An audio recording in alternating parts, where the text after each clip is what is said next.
All right, and we're back with Quarantine with a K, number 5. I'm wearing glasses because I've been staring at my computer screen all day, editing old episodes of the podcast and working on the stream for this one. I've been playing with new setups. I've been playing with different software and different options for the stream. And I've also been working on the Discord. It's a work in progress, but it is up. Exclamation mark Discord in the chat.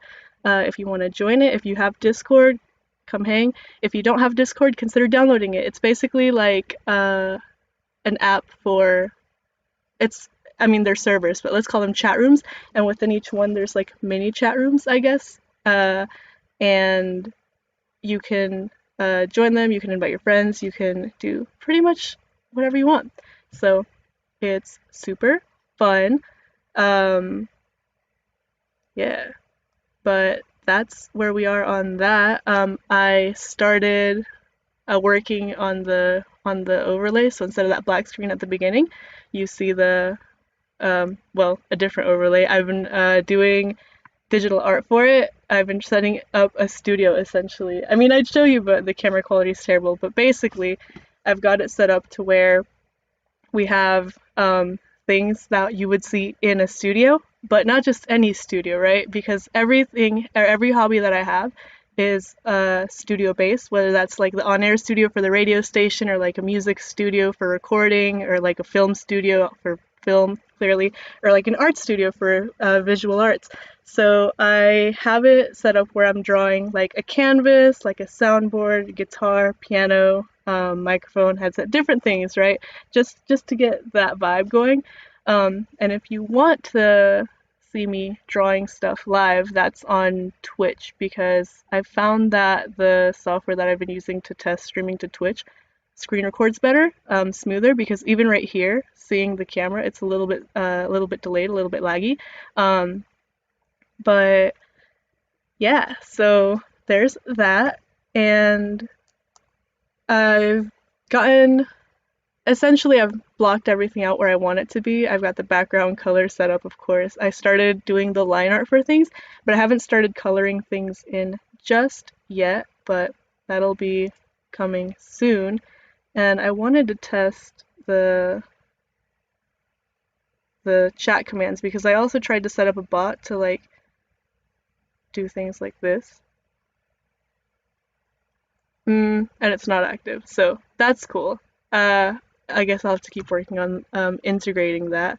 Oh, there we go. So Streamlabs is the software that I've been using, um, and that bot responds to different commands. So there's different things to help make the chat experience quicker, and more streamlined, shall we call it. Uh, so yeah, there's that. Um, and I don't think I have a Twitch one set up, but I like how I'm testing this all live. But that's what this is for. It's a learning experience for all of us. Um, this one might not be set up yet, because this is the stuff I was working on today. It's supposed to refer it directly instead of me having to type in the link. I was playing with the code, yeah, and it's not there, so that's fine. Um, Whatever. So I'll work on that. It's the same as the YouTube though. It's twitch.tv/CarlyGirl. But yeah, that's what I've spent most of my day doing, and figuring things out. But today, or tonight, I guess, I wanted to talk about some things that have been things that either I've been directly involved with, shall we say, or things that I've been um, interested by. And some stuff was brought up to me, of course. Other stuff is just stuff that I've been doing on my own, or researching. I feel like researching is such a heavy word, but we'll we'll segue through them all as usual. So first up, I wanted to talk about beta access and beta testing, because not sure if I talked about it on this stream or on the Twitch stream, but Valorant has been a game that has been very popular right now, because well, they opened in closed beta, which means that they sent it they gave specific people access to it, right? And then by live streaming on Twitch, they were able to give people access to it. So you had to watch people streaming it, and then you'd get what's called a drop. And so basically, like the more you watched it, the more chances that you had to receive the drop, which was just receiving access to the game. And you received it randomly at any given point. Like it's not like watch for 10 hours and get the game. You just had to watch and hope that that channel would have drops enabled, um, or that you would be around whenever it became available through the channels that you watched or followed. And so I got access through one of them, and I played through the game myself. It's uh, basically it's similar to one of the Call of Duty games. I don't know. I'm not like a big gamer, and most of the games that I watch people play are either story based or just kind of like one-off things. But basically, there's two teams. One has to plant the spike, which is a device that like explodes and pulls everything in, like kind of a black hole looking thing, and the other team has to defuse it. And to get to each other, you start on different sides of the map, and then you have to like either plant it and defend it, or get through the other team and defuse it. So the rounds are pretty quick, but you play to 13, so first team to 13 wins, right? Um, and it's fun, but they've recently announced that drops would no longer be enabled because they're moving up the release date of the game to June 2nd, I think, which was interesting because a lot of companies and a lot of games and a lot of everything has been delaying their game releases and their product releases because of the current pandemic and the current crisis. And so for this game to go ahead and release it now, I think is a super smart move because right now is when people are interested in the game, right? And it's right now that people still care enough to adamantly try to play it and to want access. Because I feel like if they would have delayed it past the original point in time or kept pushing it back, they risk the game losing. I don't want to say becoming irrelevant, but the game would lose relevancy, right? So it would lose a lot of that initial interest and initial um, curiosity. Because sure, you can watch people play it, and that's how you got access to the game was by watching people play it. But to play it yourself is a completely different experience. And again, I say this as someone who isn't a huge like player of video games, but someone that kind of like watches it casually. Being able to play the game yourself is super super fun, even if it's not like your personal cup of tea. Um, so especially because other games are delaying their release for this game to be out, obviously it's going to draw more people to it because people want something new, something fresh. And as far as I know, the game is still going to be free. So there's that to think about as well. Um, but with beta testing being as it is now, it's really cool to see because there's other games that have been made available to streamers and influencers only, right? And not just games, other products. But for people to get access through their favorite content creators and then be able to access it themselves was a super smart move as well because not only do they create more interest around their product, they're also getting their testing done by more people and by for free essentially, right? Not having to pay anyone to tell them what they think. So there was that. And also on the topic of, I guess, beta testing, Twitter and Instagram have recently started rolling out different features for their platforms in short doses. So Twitter announced that they would be giving people, certain people, a small group of people, access to a feature in which you can restrict who can reply to your tweet, whether that's people that you follow or the people that were tagged in the tweet. And there was also a new update to Instagram that was rolling out, which was a dual feed. And so I didn't get the Twitter one, but I did see the Instagram one. And so essentially, as you're scrolling through posts, you reach a point where you start seeing old posts, and it'll tell you all caught up posts from 2 days ago or something, right?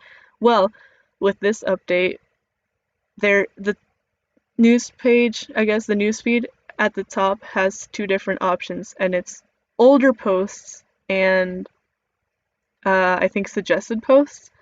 And I thought that was super interesting. I can't say much on the Twitter one because, like I said, I didn't have access to it, but it's nothing that's not, I guess, unheard of with Facebook. Of course, you can restrict who interacts with your stuff. So I mean, it's not like a completely new feature. It's just new to the platform, and it'll be, I guess, interesting to see how it's used, especially by verified Twitter, which is of course people who are noteworthy or celebrities or who get impersonated a lot. But that I think will not be a huge change to the platform. The Instagram one, however, I did want to talk about because I think that it has stronger repercussions, especially when it comes to ads and sponsored posts. And I guess the Twitter thing could as well because I guess a brand could make it so that only their followers can respond to their tweets, and so they would either gain more followers just so that people could respond to the tweet and say what they think about it, or it would be only people that already followed them or that they follow who would only be tweeting praise about that product, which, you know, is whatever, because typically whenever you see stuff about a brand, you'll see mostly people that follow them, or you'll see a lot of backlash. And if they tweet something that people don't like, people can just screenshot it or quote tweet it and like not have to reply directly. So like I said, with Twitter, I don't think it'll change a lot. The Instagram one, however, I thought was frustrating because if you're new to Instagram, I don't remember when they made the change, but it's fairly recent, right? In the lifespan that Instagram has had in all of our phones. Before, Instagram used to be divided into your newsfeed, which was the people that you followed, and the explore page. And the explore page used to be top liked posts, so posts that had the most likes, like worldwide, right? And that didn't used to take a lot, right? It used to be like 100 posts would get you like somewhere on the explore page, or 1,000, 10,000, and it kind of just kept growing and growing and growing as more celebrities joined the platform and more influencers became noteworthy, I guess. And eventually the explore page changed to suggested posts, right? So you would see posts that were by people who were friends of friends, quote unquote, or that had similar hashtags to posts that you'd liked in the past. And for the new news feed, that suggested tab is people who are somehow related in your circle or who hashtag things that are similar to accounts that you follow. And then the other feed is called older posts, and that's just people that you follow and you scroll through, and then it's still not in chronological order. It's still in whatever the algorithm is where it suggests, not suggests, but it bumps certain posts to the top of your feed. And people already didn't like that update because you don't see a lot of the posts that the people you follow are uploading, similarly to Facebook, but Facebook still gives you a sort by recent option, whereas Instagram, you can only see posts as Instagram chooses to show them to you, right? And I feel like people miss a lot of posts, and Instagram itself suppresses posts if they aren't receiving enough interaction, or I'm pretty sure I've read somewhere that some posts that had too many hashtags would get put lower than posts that had relevant hashtags that were actually generating higher rates of engagement. And it was kind of weird to see that they wanted to integrate that into the main news feed as well, because as I was scrolling through it, I saw so many paid posts, not promoted posts because those are like disclosed that they're promoted, but I saw so many partnered, is the word I was looking for, partnered posts, or posts that had hashtags that are meant to garner attention, and they're not hashtags that I see a lot on pages I interact with, because the things that I look up by hashtag on Instagram are usually art related, or based on like a show or song or artist in some way. And I only had that version of the newsfeed for a day or two. But in the time that I had it, all I could think about was how big of a tool that would be for influencers and how much that was going to change a platform that's already so oversaturated by influencers, right? Because at this point, like it or not, it's a real job. People get paid money to promote items in subtle or inconspicuous ways, right? And before, that used to be something that people completely like hated to see, especially on platforms like YouTube. I remember whenever YouTubers started doing promoted items or ads, like people would like immediately accuse them of selling out, right? Now it's not at all rare to see a certain creator upload an ad or have some sort of promoted item in their every single video, and not only in their videos but also on their other platforms such as Twitter, Instagram, Facebook, whatever, right? And so with this being a thing on Instagram, I feel like it loses the appeal that Instagram has to a lot of people, because now Instagram is such a massive tool for promotion and for marketing, especially because you don't have to pay to reach a certain amount of people. You pay someone that already has that reach, and you kind of trust that creator is going to post something that entices enough people that will want to check whatever the product is. And I don't know if that means that the update was well received or not, because I don't have it anymore. Now whenever I scroll, it's reverted back to the old newsfeed. But I hate to see that not only do I no longer see like top posts, I only see suggested posts on a tab that's supposed to help you find new things or cooler things and things that you wouldn't regularly see anyway, right? Stuff that keeps you kind of away from creating your own echo chamber, but also to see that uh, become a part of your main feed, right? Because people use social media not only to be advertised to, people use social media to connect with others. And it's disheartening to see more and more platforms turn towards this type of user interface in which everything is set to benefit businesses and brands to market to you, right? Because I don't want to get on social media and constantly be having an item pushed in my face, right? I don't want to feel like I'm only a consumer, because especially now that every single ad you see is during these trying times, right? Like it's more important than ever to stay connected.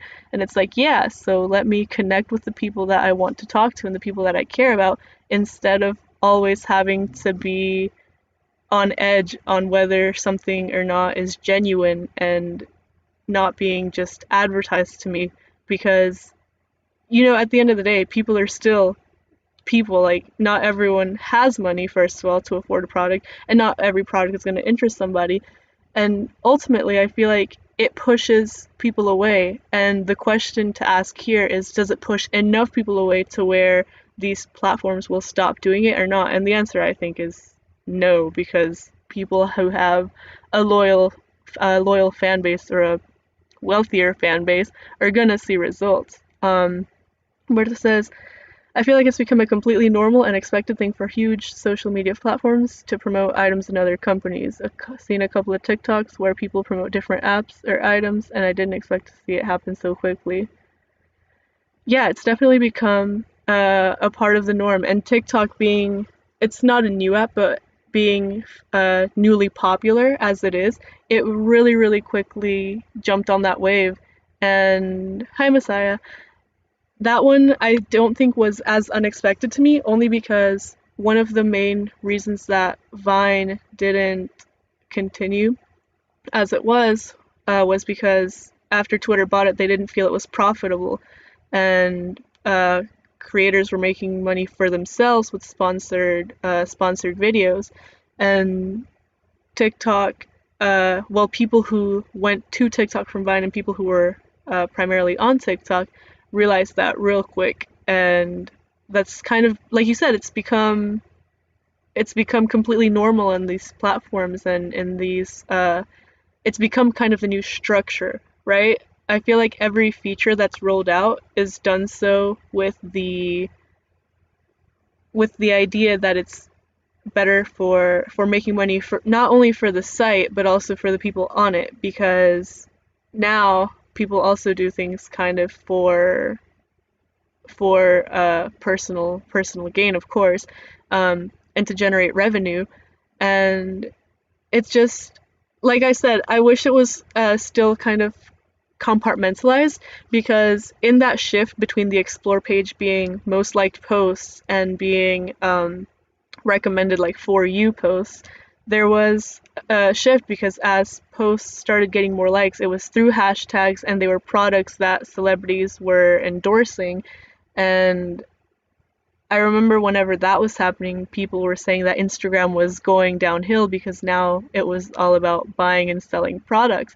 And Instagram itself implemented a feature in which brands and, I guess, smaller like Instagram shops can link posts. Like, so within a post, instead of tagging somebody, you'll tag the item, and so it shows up with just a little white dot, and you click it, and it'll send you to a site where you can buy that product, right?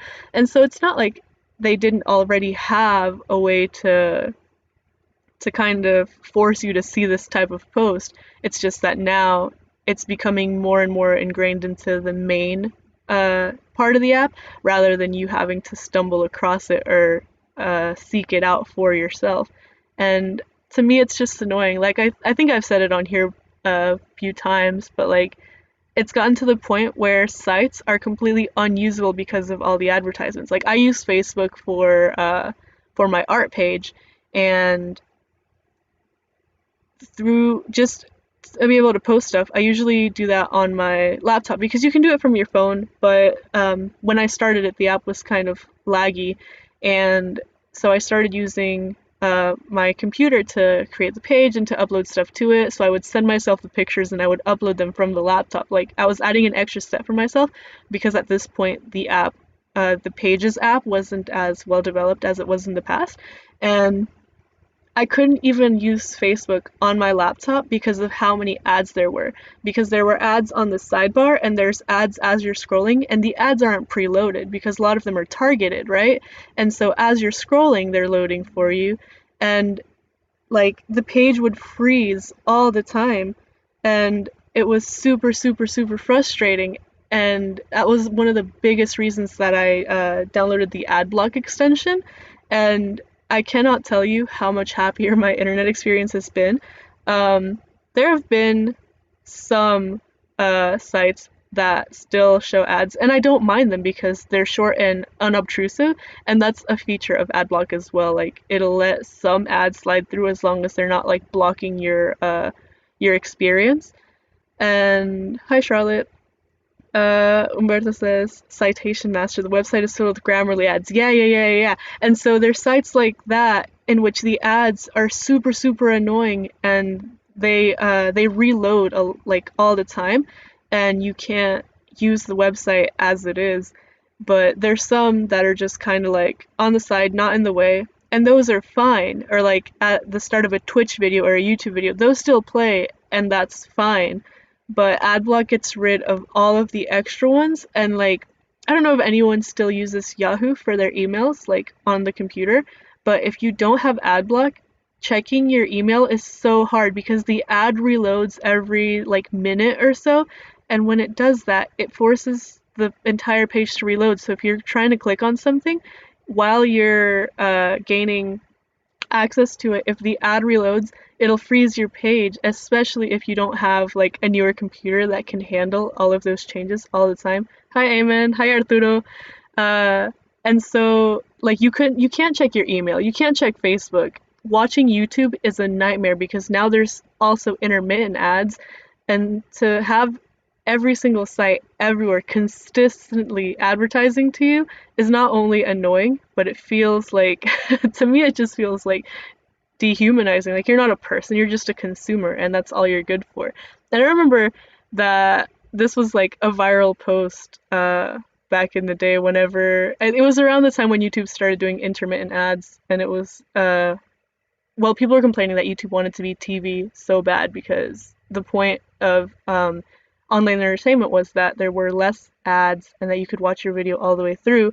And uh some point somebody pulled up some like scientific study saying that like people aren't meant to see like bright flashing lights, right? Humans are wired to see like the sun and like steady lights. That way you can like become desensitized to them and it's not like consistently grabbing your attention, but the point of an ad is to grab your attention.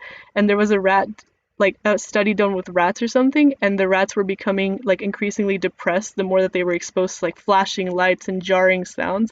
And someone was like, this makes so much sense for society.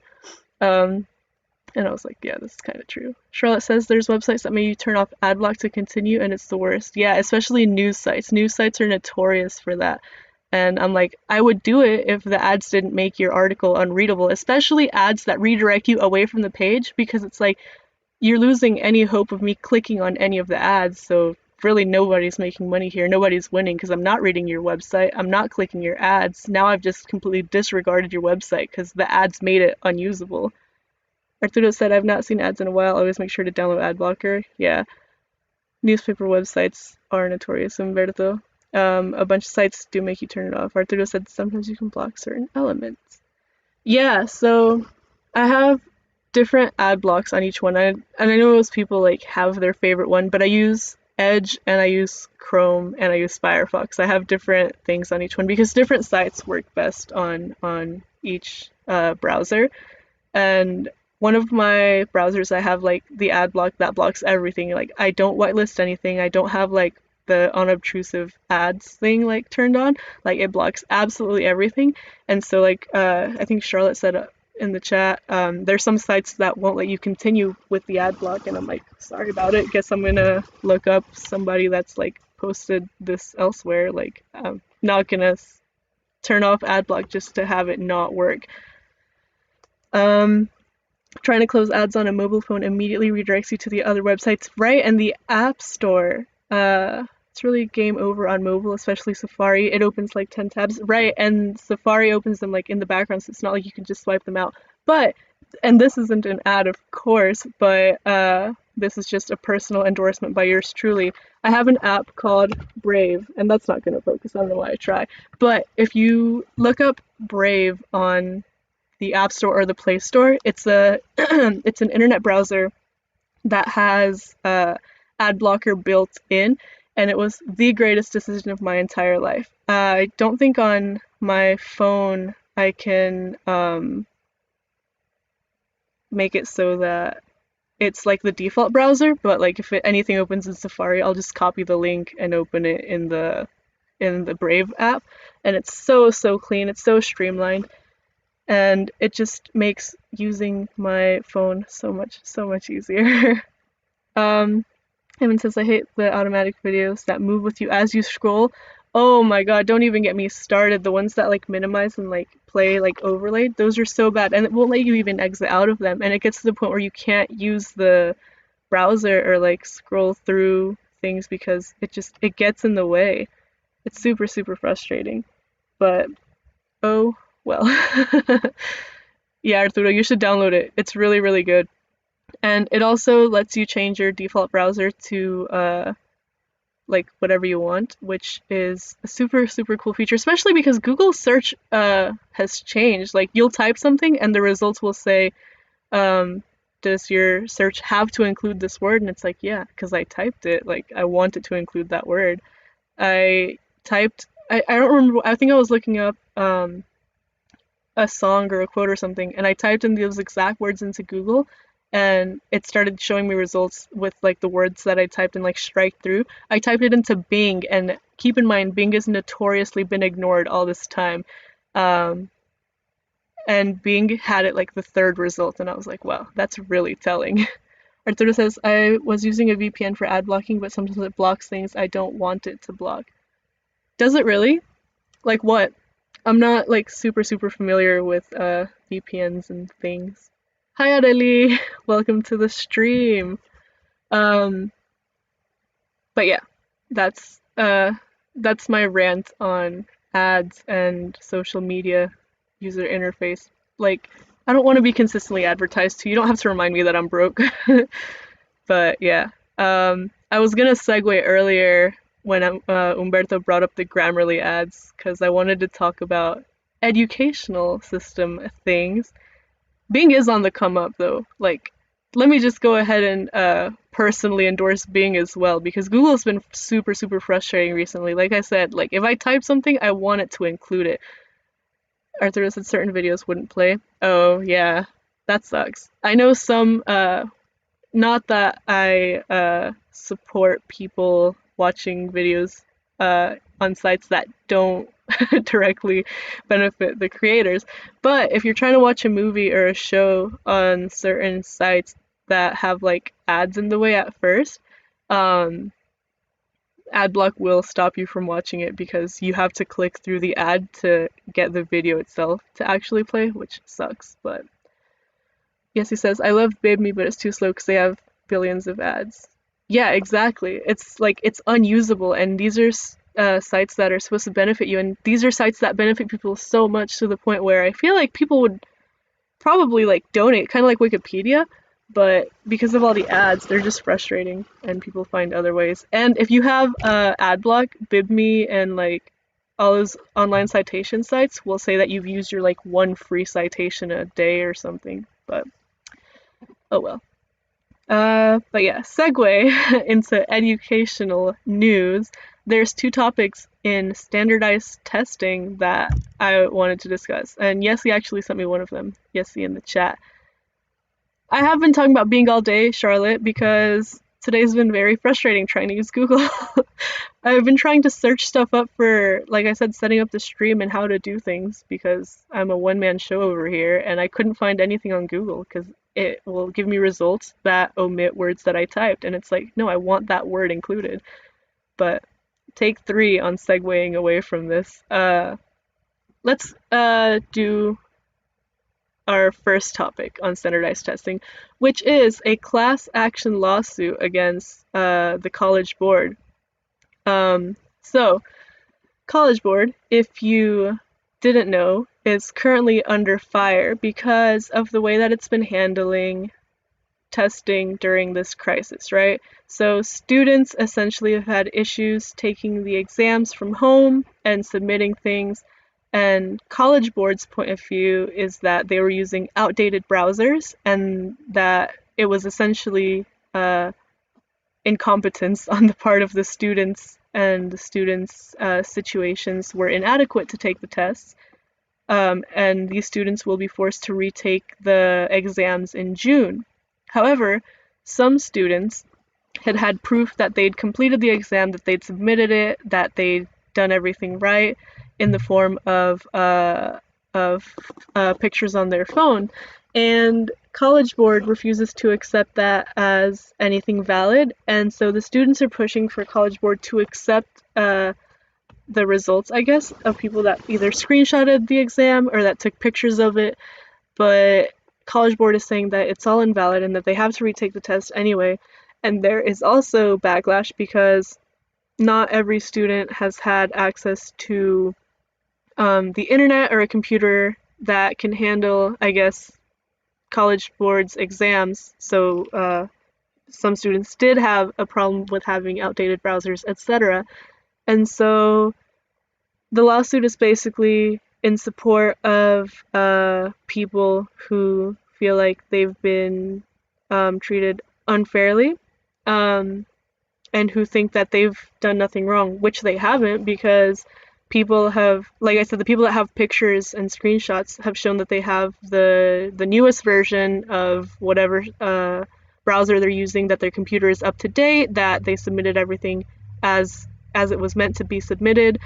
But College Board is, for now, standing firm that they did things right and that it is the complete fault of the people that were taking the exams.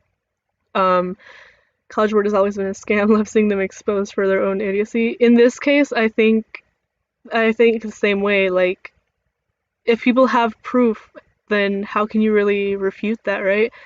Yes, he says they had recordings on how the screen froze when they tried to upload something, but the timer was still going off. Sounds like a one-size-fits-all situation, says Humberto.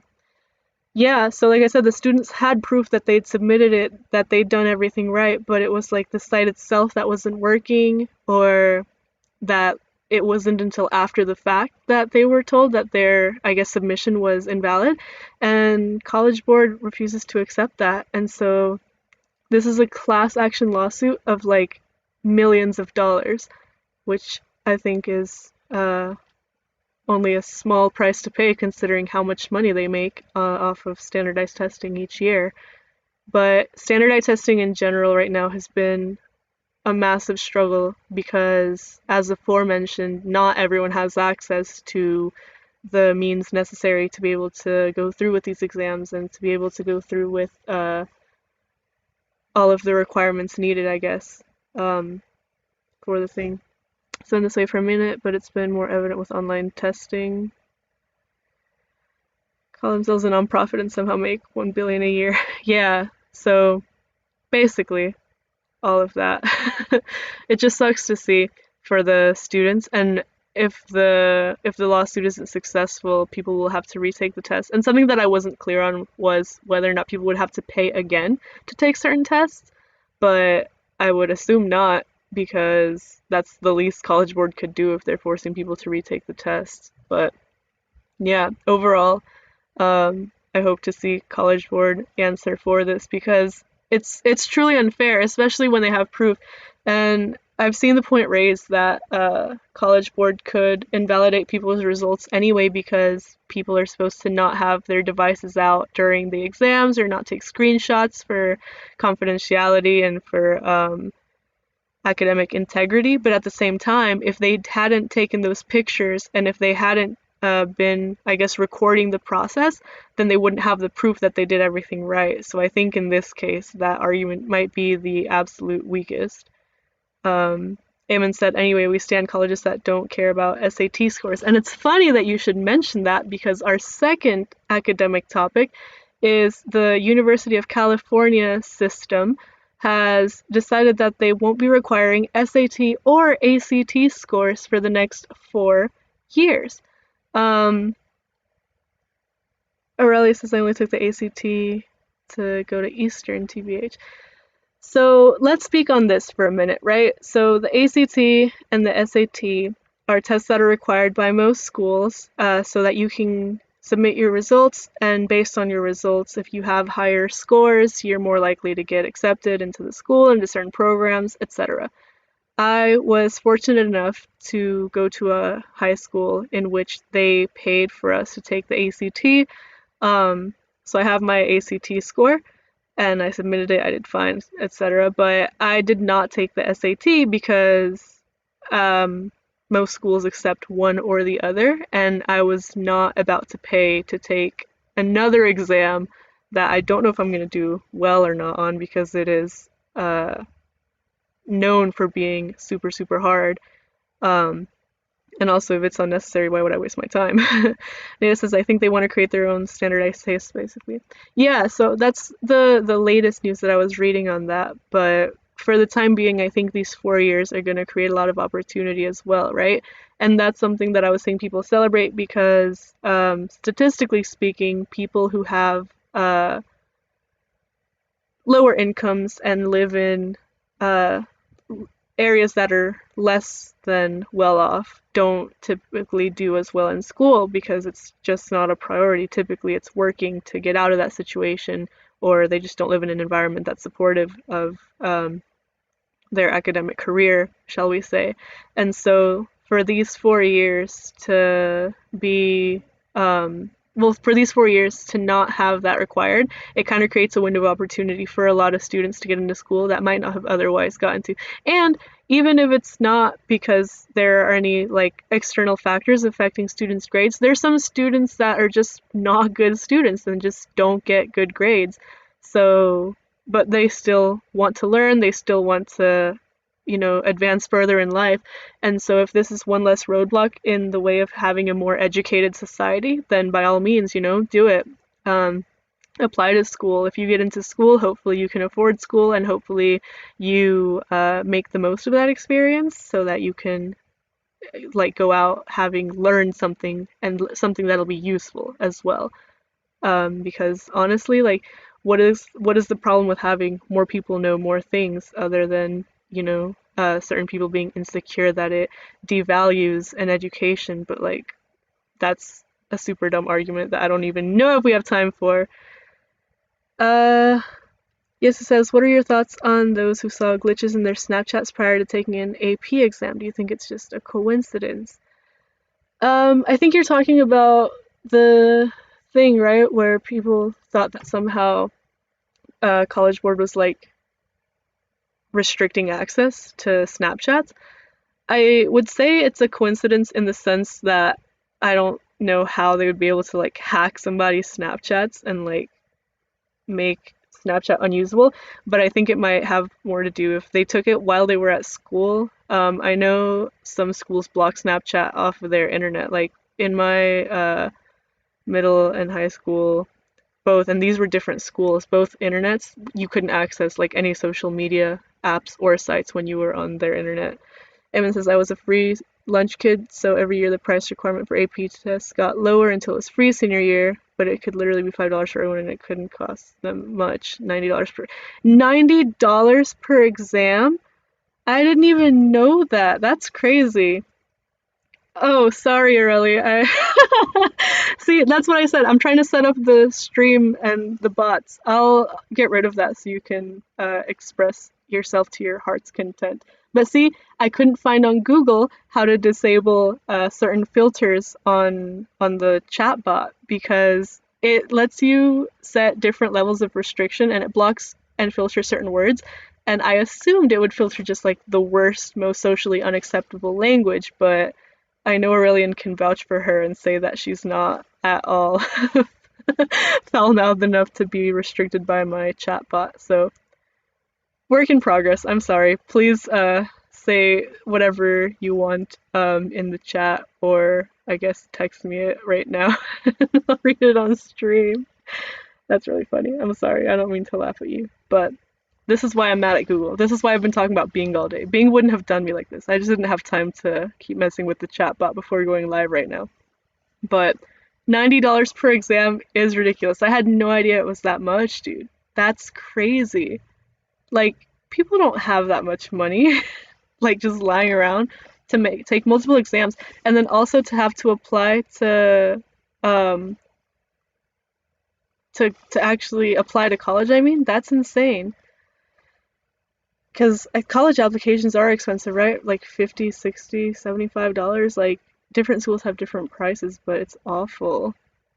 As I said, it happened this year, so they were taking the test at home. Oh, weird. I would assume that glitches were coincidences, but if not, then that's a really, really interesting conspiracy, shall we say. Problematic queen, the chat stands. Aurelie is Aurelie is definitely standable. She's been a guest on the show before, so we all know. Yeah, college applications are super expensive too. That's something that I wish would be forgiven like from the start. Whenever I was applying to college, my first round, um, Streamlabs is a bot, amen. So Streamlabs is the software that I'm using to stream right now. The bot is called CloudBot, but I think on YouTube it shows up as just Streamlabs because I had to enable moderation features for it. Charlotte is pretty chill Char in the chat. Charlotte might be a robot for all we know, shoot. Except for, I don't think she is because I've known her since she was born. Um, but what do I know? Because I was like 2. Um, what was I saying? Oh, so when I was applying for the first go around of college applications, I only applied to schools that would either approve a waiver or schools that I'd already submitted my scores to through my school because I was like, I'm not gonna pay. And you also have to pay to have your score sent to schools. I forgot about that. You have to pay to have your ACT and your SAT score. So not only are you paying for the test, you're paying to apply to the school and you're paying to have your test results sent to the school. That's wild. That's so much money. So you said $90 for the exam, right? Say you apply to a school that charges $60 to apply, you're already past 100. It's like 200-300 to apply for school and have all your documents in order because you're also paying for your transcripts. That's wild. That's insane. That's so much money. And not only that, if you get accepted, you also have to pay that school like what, 40, $80,000? Ridiculous. Eamon says, bro, I was looking at items on Safari on my laptop and an ad showed up last night on Snapchat. It was so creepy. It was a picture of this item and said, we thought you might like this. Dude, ads in general. I hate ads. You have to pay them for the process. They snatched it. I'm just reading chat, sorry. um, yeah, it's such a scam. It's so frustrating, and I hate it because you're not even guaranteed acceptance into the school, you know. They still have a chance to turn you away. um, if you're low income, definitely apply for fee waivers. Most schools offer them, and if not, talk to your school counselor. Even if you have a school counselor that doesn't like to do their job, that's something that they can do for you. It's not hard. They can get you waivers for any school that you want, especially within your state's public school system. Apps are dumb. APs are dumb anyway. Dual enrollment instead. Wow, sorry, I can't read.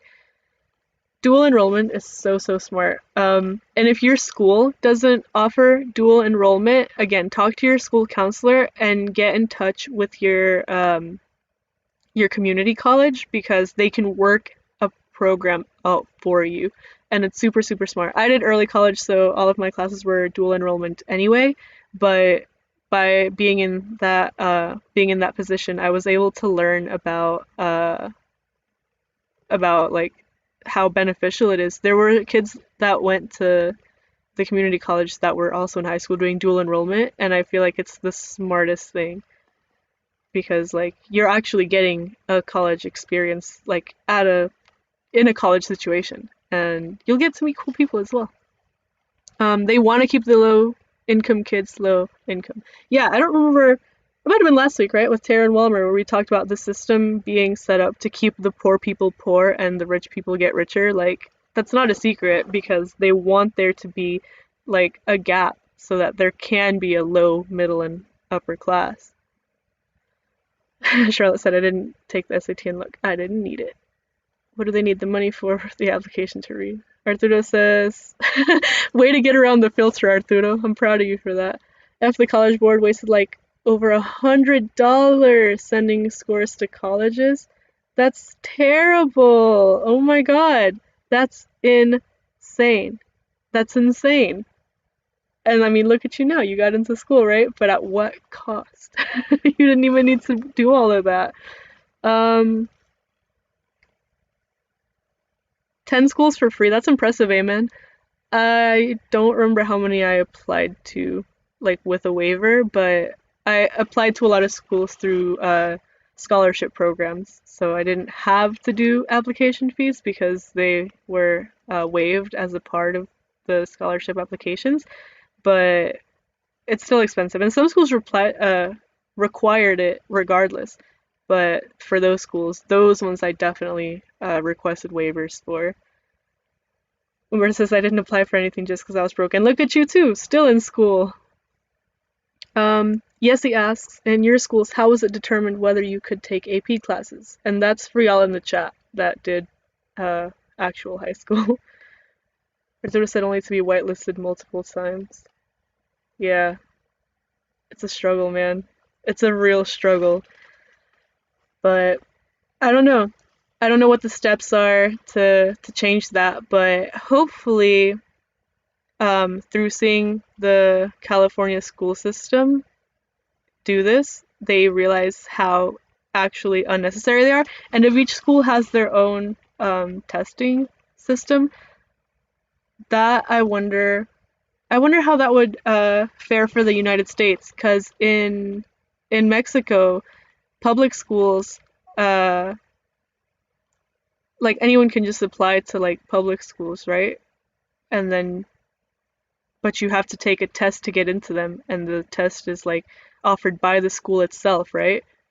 Does anyone in the chat know about Mexican school systems? um, the CLEP exams, yeah, definitely look into them. You can do classes online or through different programs, and then you take the CLEP exam and you receive the credit for that class. check out Modern States if you don't know what that is, and if you haven't already. It lets you get a lot of your gen eds out of the way. Eamon said college level entrance exams. I took one for a science credit before college, but I couldn't study bio on my own. But it is helpful because you do get to start, like, I guess, learning what the structure of that course will be. Riley says IDK, man, I haven't been there in 16 years. Um, but yeah, if individual schools start doing their own exams, it would also allow them to set their own requirements. And I feel like we'd see a shift as well within public schools and private schools, as in what type of people from different socioeconomic backgrounds are able to apply.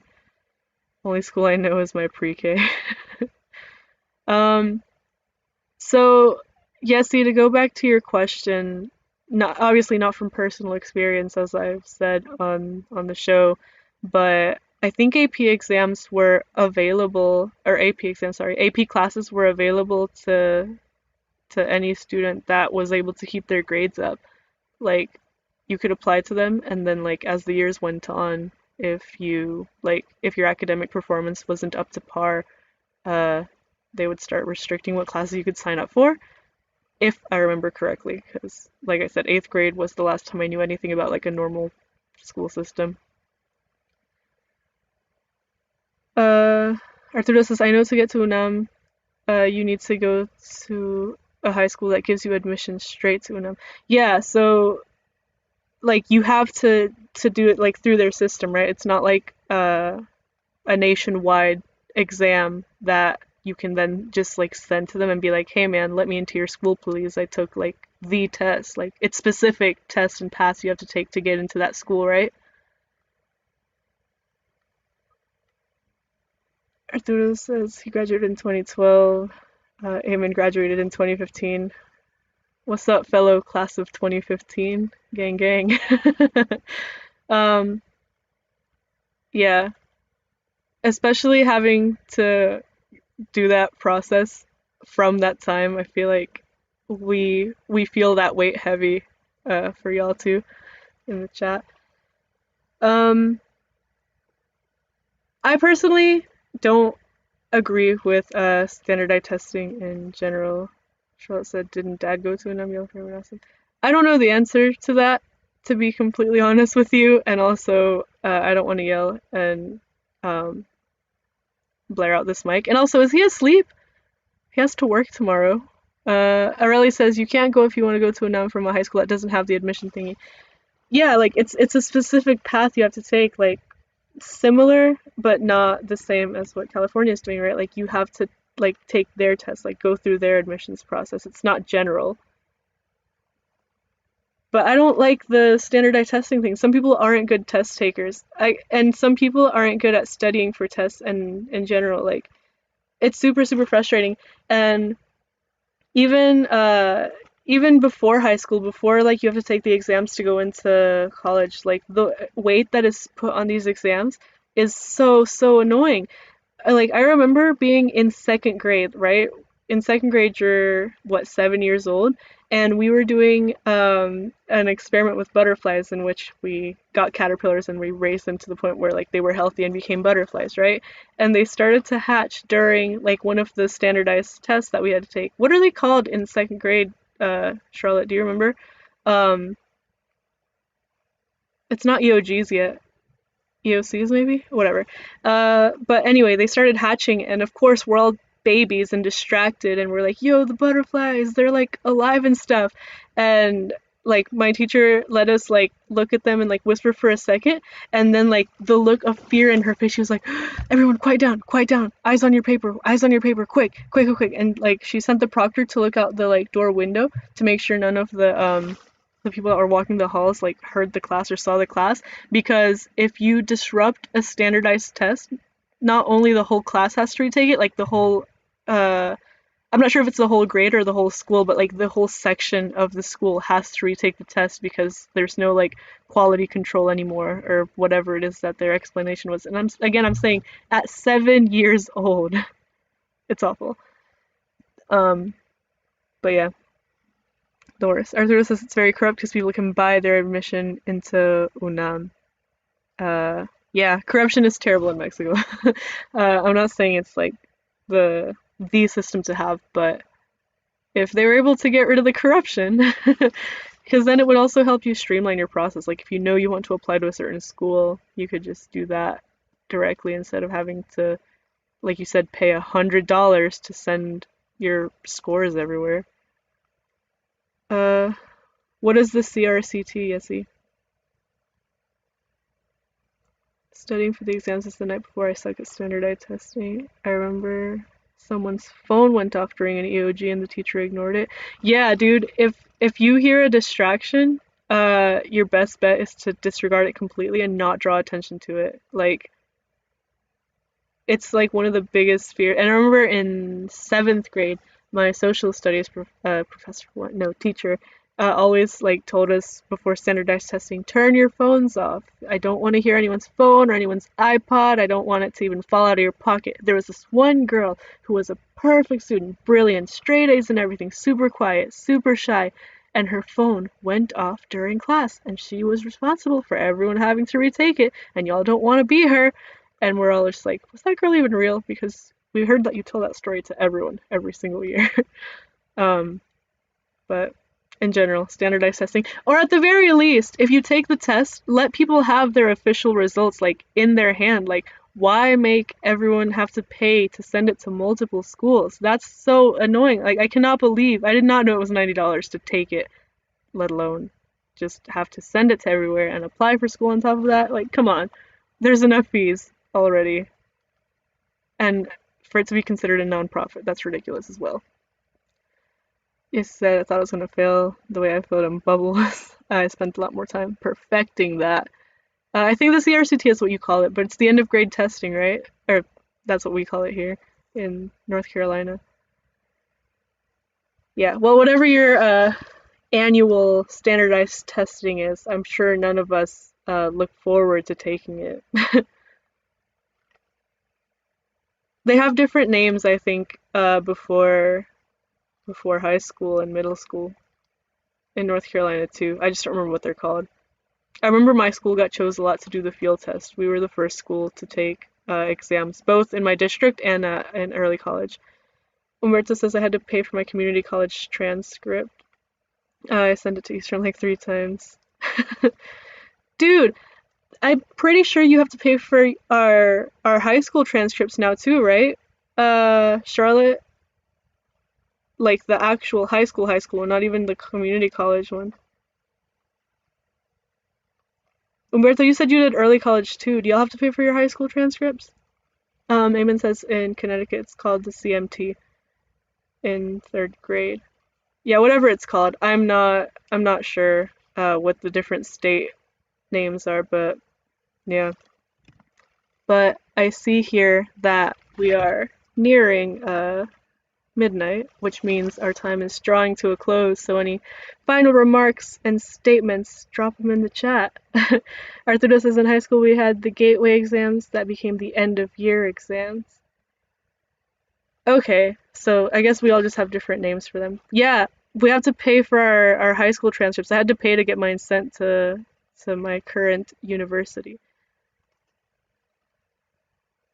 Umberto's counselor handed them out like candy. But yeah, they used to be free. Now even high school costs. But if you're enjoying your time here, please feel free to keep the convo going and join our Discord server if Streamlabs wants to work.